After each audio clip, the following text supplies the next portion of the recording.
34 వార్డులకు సంబంధించి అన్ని రాజకీయ పార్టీల నుండి పెద్ద ఎత్తున నామినేషన్లు దాఖలయ్యాయి. నామినేషన్ల సందర్భంగా అభ్యర్థులు ర్యాలీలుగా నామినేషన్ కేంద్రానికి చేరుకుని నామినేషన్లు వేశారు. ఎలాంటి అవాంఛనీయ ఘటనలు జరగకుండా పోలీసులు పటిష్ట బందోబస్తు నిర్వహించారు. నామినేషన్ కేంద్రం వద్ద చేవెళ్ల ఎంపీ కొండ విశ్వేశ్వరరెడ్డి బీజేపీ అభ్యర్థులను పలకరించి ఉత్సాహపరిచారు. ఇదే సమయంలో చైర్పర్సన్ అభ్యర్థి బరిలో ఉన్న స్పీకర్ కూతురు గడ్డం అనన్య రెండో సెట్ నామినేషన్ దాఖలు చేశారు. మొత్తం వికారాబాద్ మున్సిపల్ కార్యాలయం వద్ద నామినేషన్ల సందర్భంగా భారీ సందడి నెలకొంది.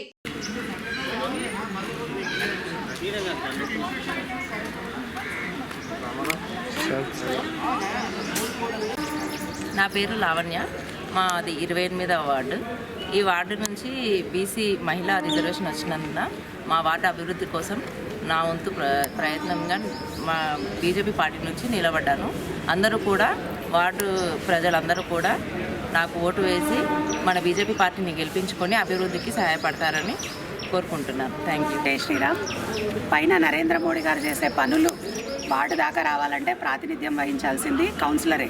కాబట్టి స్టేట్లో ఏ ప్రభుత్వం ఉంటే ఆ ప్రభుత్వం వస్తుంది అనుకోవడం అపోహ.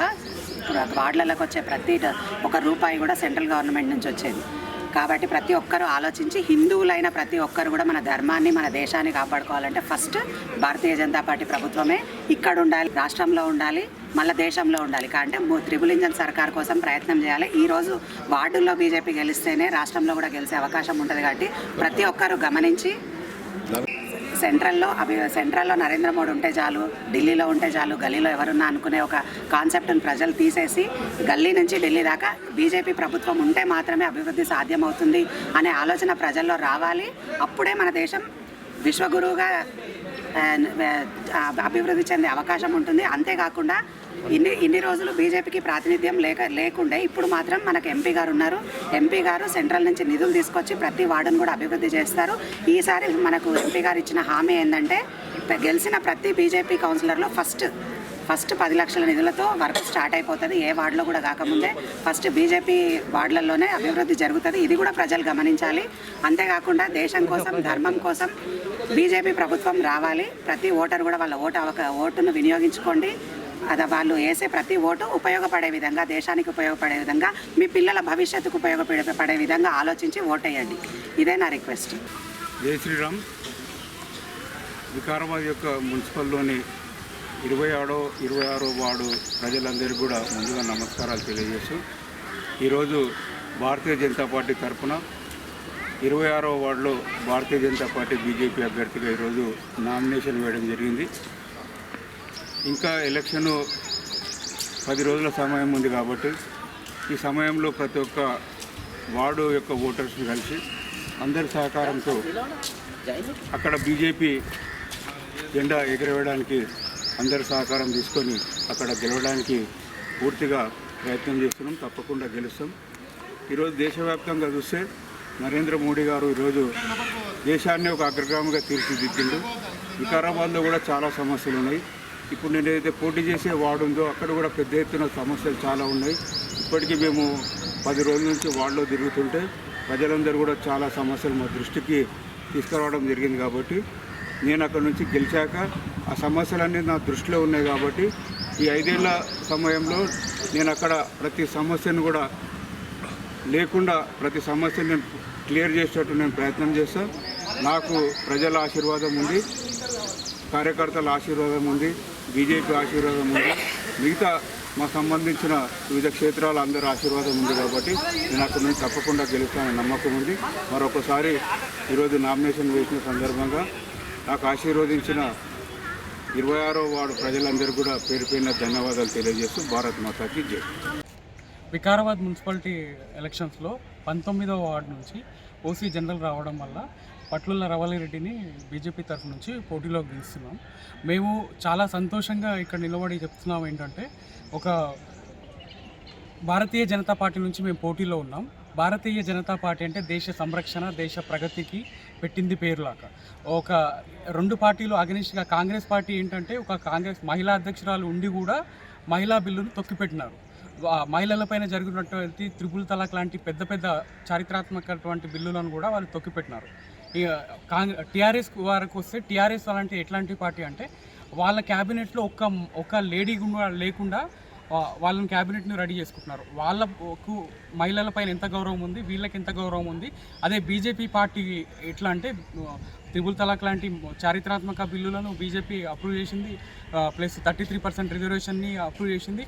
దానికి ముగ్ధులయ్యి మేము ఇప్పుడు బీజేపీ పార్టీ నుంచి పట్ల రవలిని 19th వార్డుకి వేస్తున్నాము. అందరు ఆశీర్వదించి గెలిపేయాలని కోరుకుంటున్నాం. భారత్ మాతాకి జై.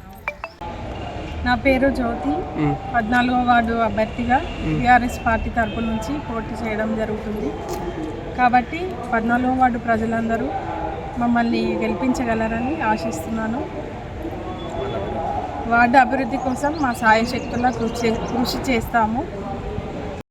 మీకు దగ్గరగా ఉంటూ మీకు అందుబాటులోనే ఉండుకుంటూ మీ సమస్యలన్నీ పరిష్కరిస్తాం.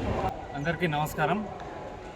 ఈరోజు 14వ వార్డు బీఆర్ఎస్ పార్టీ బలపరిచిన అభ్యర్థిగా మా భార్య అయిన మంచంపల్లి జ్యోతి గారు నామినేషన్ వేయడం జరిగింది.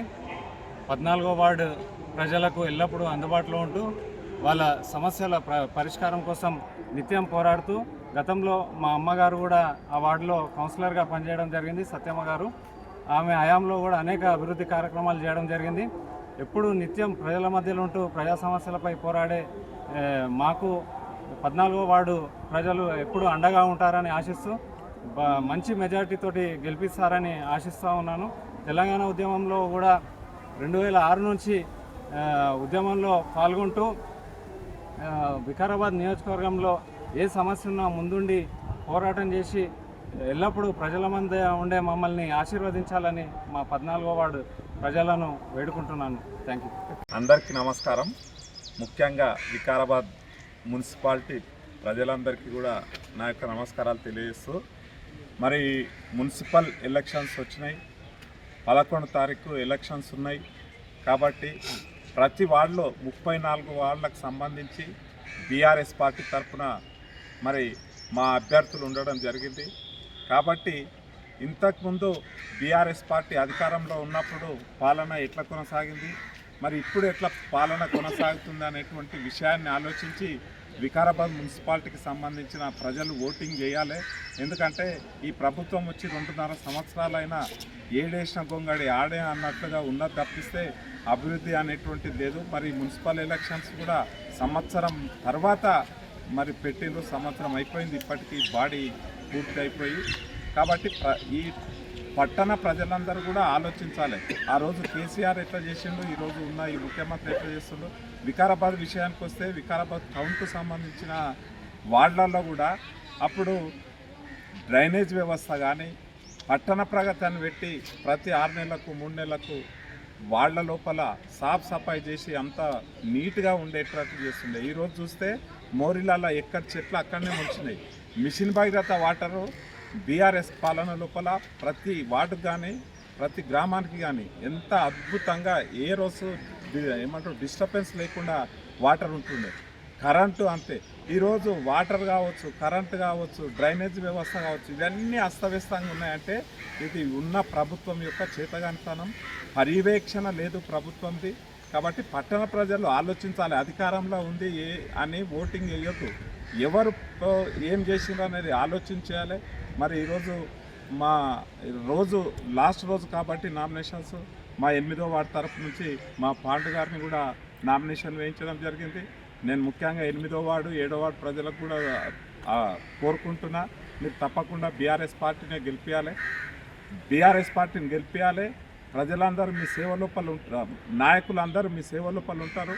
మా అనంత్ రెడ్డి అన్న కూడా మరి సందర్భాన్ని బట్టి ఆయనకు అక్కడ రిజర్వేషన్ రాలేదు కాబట్టి మరి వారు కూడా ఆలోచనలు ఉన్నారు. కాకపోతే ప్రజల సేవలు చేయడానికే సిద్ధంగా ఉన్నారు. మా ప్రభాకర్ రెడ్డి అన్న కానీ అనంత్ రెడ్డి అన్న కానీ అందరం కూడా మేము బీఆర్ఎస్ పార్టీ నాయకులం. ఏ వార్డులో అయినా ఏ సమస్య ఉన్నా మేము ప్రభుత్వం ఉన్నా లేకున్నా పరిష్కారానికే ప్రయత్నం చేస్తాం. మరొకసారి మున్సిపాలిటీ ప్రజలందరికీ కూడా నా యొక్క విన్నపం, నేను మీ అందరినీ కూడా రిక్వెస్ట్ చేస్తున్నా, కారు గుర్తు మీద ఓటేసి ఈ వికారాబాద్ మున్సిపల్ చైర్మన్ను బీఆర్ఎస్ పార్టీకి పట్టం కట్టినట్టయితే వికారాబాద్ అభివృద్ధిని పరుగులెత్తిస్తామని ఈ సందర్భంగా తెలియజేస్తున్నాను. ఈరోజు నేను నామినేషన్ వేయడం జరిగింది. మా డాడీ శాసనసభ్యుడిగా ఉన్నందుకు నేను ఇంకా డెవలప్మెంట్ చేయడానికి ఛాన్సెస్ ఎక్కువ ఉంటాయి. అందుకే మీరందరూ నన్ను ఆశీర్వదించి గెలిపిస్తారని కోరుకుంటున్నాను. ఎక్కడెక్కడ వార్డు ఏ వార్డు నుంచి వచ్చారు? 17 నుంచి వచ్చాను. మీరు రాజకీయాలలో మొట్టమొదటిసారిగా అడుగుపెట్టారు. సో మీకు సొంతంగా రాజకీయాలలో అడుగుపెట్టారా లేకుంటే వారసత్వంగా పెట్టారు? ఇష్టం కాబట్టే పెట్టిన. ఇప్పుడు మా డాడీ అందరికి అందుబాటులో ఎక్కువ అవ్వట్లేదు కదా శాసనసభ్యుడు ఉన్నందుకు.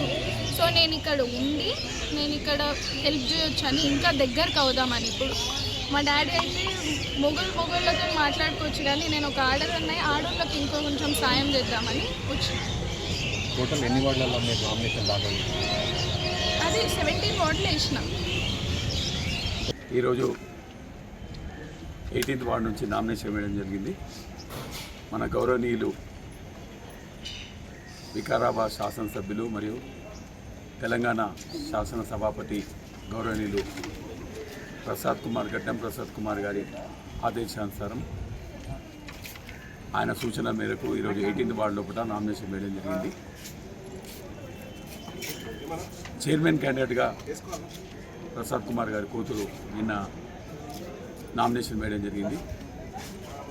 వాస్తవంగా చూసినట్టయితే కాంగ్రెస్ పార్టీ గత 2 సంవత్సరాల నుంచి గౌరవ ముఖ్యమంత్రి రేవంత్ రెడ్డి గారి అభివృద్ధి చూసి ఈరోజు వికారాబాద్ కాదు రాష్ట్రమంతా కూడా కాంగ్రెస్ వైపు ప్రజలందరూ కూడా చూస్తున్నారు. మరి అదేవిధంగా మన స్పీకర్ గారు అయినటువంటి గడ్డం ప్రసాద్ కుమారి ఆదేశానుసారం ఇక్కడ వికారాబాద్లో కూడా కొన్ని వందల కోట్లతోటి మనం ఇప్పుడే చూసినాం. పల్లెటూర్లలో కూడా అన్ని ఊర్లలో కూడా రోడ్లు కానీ డెవలప్మెంట్ అన్నీ చేయడం జరుగుతుంది.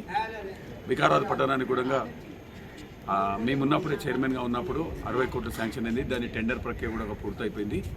ఈ ఎలక్షన్ కోడ్ నుంచి ఆగిపోయింది. ఎలక్షన్స్ అయిన తర్వాత 60 + 18 కోట్లు ఒకటి మొత్తం 78 కోట్లతోటి వికారాబాద్ మున్సిపాలిటీ అభివృద్ధి చేయడం జరుగుతుంది. కాబట్టి వికారాబాద్ ప్రజలు ఒకటే కోరుకుంటున్నారు, అభివృద్ధి ఎవరు చేస్తే వాళ్ళకి ఓటేయాలని ఒక కృతనిశ్చయంతో సంకల్పంతో ఉన్నారు. కాబట్టి వికారాబాద్ లోపల కాంగ్రెస్ పీఠం కైవసం చేసుకుంటుంది. 34 వార్డుల లోపల ఖచ్చితంగా అత్యధిక మెజార్టీ సీట్లు కాంగ్రెస్ కైవసం చేసుకోవడం ఖచ్చితంగా ఉంటుంది. ప్రసాద్ కుమార్ గారి ఆదరణ నిజంగా కూడా చూస్తుంటే అందరు కూడా ప్రజలు కూడా ప్రసాదన వైపు ఉన్నారు. ప్రసాదన ఆదేశం ఏది ఇస్తే అది చేయాలన్న ఒక సంకల్పంతో ఉన్నారు. కాబట్టి ఖచ్చితంగా వికారాబాద్ చైర్మన్ స్థానాన్ని కాంగ్రెస్ కైవసం చేస్తారు. ఒకటి గమనించాలి, మీరందరూ కూడా ఈ అభివృద్ధిని చూసి ఈ సంక్షేమ పథకాలను చూసి అందరూ కూడా అన్ని 34 వార్డుల వాళ్ళు కూడా కాంగ్రెస్కు అభ్యర్థులను గెలిపించాలని మీ అందరూ కూడా పట్టణ ప్రజలకు కోరుతున్నాను.